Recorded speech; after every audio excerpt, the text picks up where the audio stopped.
So let's talk about Team USA for basketball. Team USA for basketball is kind of the biggest news right now as they have officially assembled the Avengers to go to the 2024 Olympics to try to fight for gold. This 2024 roster was assembled because of a kind of fear and madness and emotion that the superstars of the men's USA basketball team had because of what happened at the FIFA Basketball World Cup a few years ago.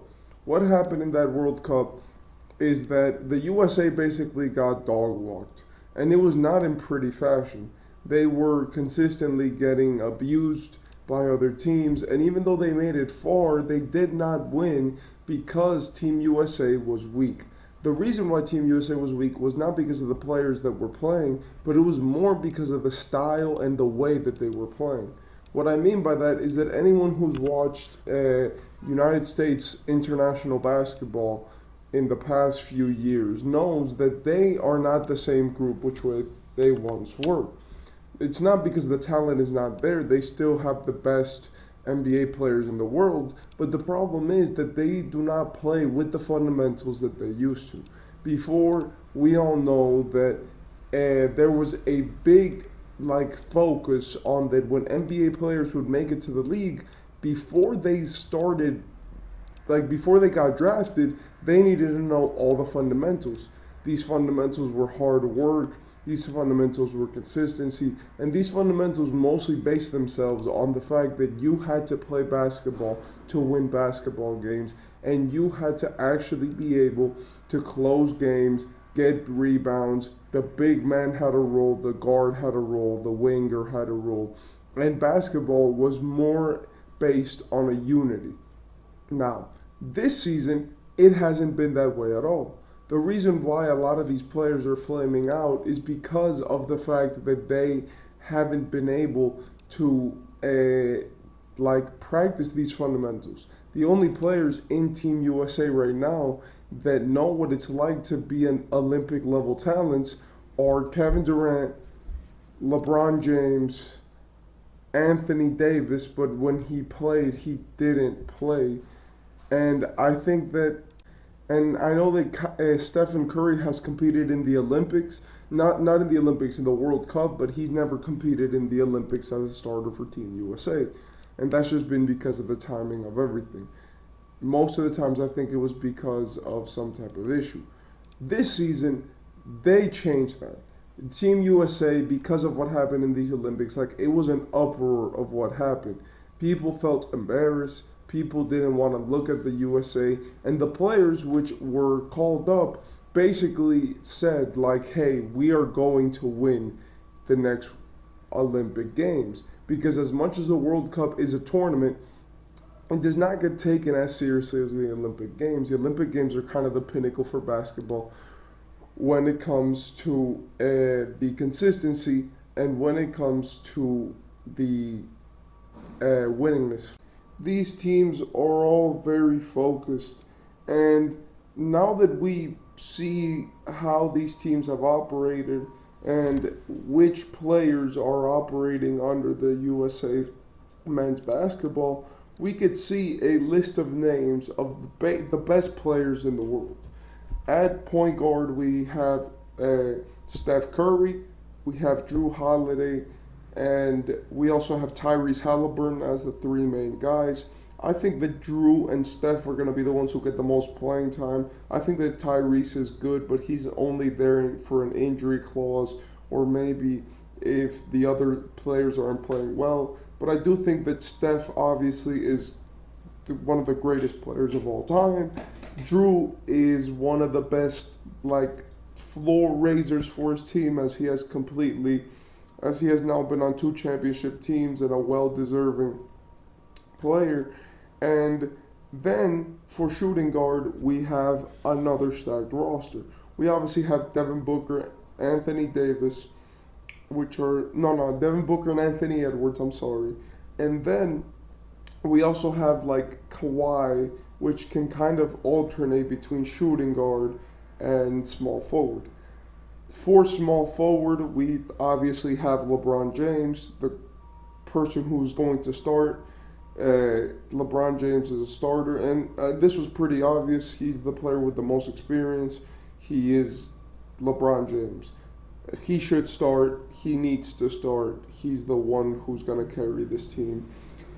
Then we also have Jason Tatum and Kevin Durant, but I think Kevin Durant is going to be playing more power forward than small forward. If not, then they're probably going to run LeBron at point, Steph at the 2, and KD at the 3, and then 2 big men. We don't know what they're going to do, but they have so many options with this lineup, it's not even funny.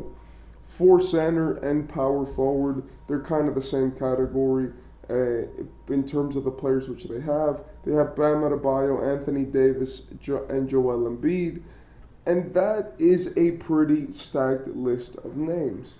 Now, with that being said, and with that being the case, we also have to acknowledge that all of these players are going to be representing their country. All these players are going to be, putting forth their best effort. And all of these players are going to have to play like real Olympic basketball is played. I know that before, USA has had a tendency of just sweeping teams, making sure to win very quickly. They have not had any, any big struggles with the overseas roster. But apart from the fact that people overseas have become better at playing basketball, we could see that with Nikola Jokic, we could see that with Giannis Antetokounmpo, Luka, that now overseas guys are better because they actually started training basketball seriously. We also have to look at the fact that of who is going to be the starting five for this team and what are their deficiencies and how can they account for these guys. Look, I feel like the biggest question is who is the starting shooting guard of this team? In my opinion, I think that the point guard is locked, which is Stephen Curry. The small forward and the power forward are locked, which are LeBron and Kevin Durant. And the center is going, if not Joel Embiid, Anthony Davis, but you play around with those two. Those are the two best centers in the world in terms of defense in Anthony Davis and offense Joel Embiid. So in whatever you need, and by the way, they're both good at the other things. The only problem with the shooting guard spot is Anthony Edwards. He said some comments the other day about I'm starting. Everyone has to fit around me. I'm a big dog, and I'm going to be leading the pack. And he's not wrong. He is one of the better players, and he is a player who you want playing USA basketball. Now, the problem is you are playing with the best players in the world, and you're competing for Devin Booker with the same spot that you have. So when it comes to this team, is Anthony Edwards actually going to start? Is Devin Booker going to start? And in my opinion, they should start Anthony Edwards. The only reason why is because as much as Devin Booker's great, with Stephen Curry, LeBron James, Kevin Durant, and Joel Embiid or Anthony Davis, you do not need more offense. And this has always been the problem with Team USA in the past few years. They load up their starters with too much offense, and they forget that you have to play the defensive side of the ball.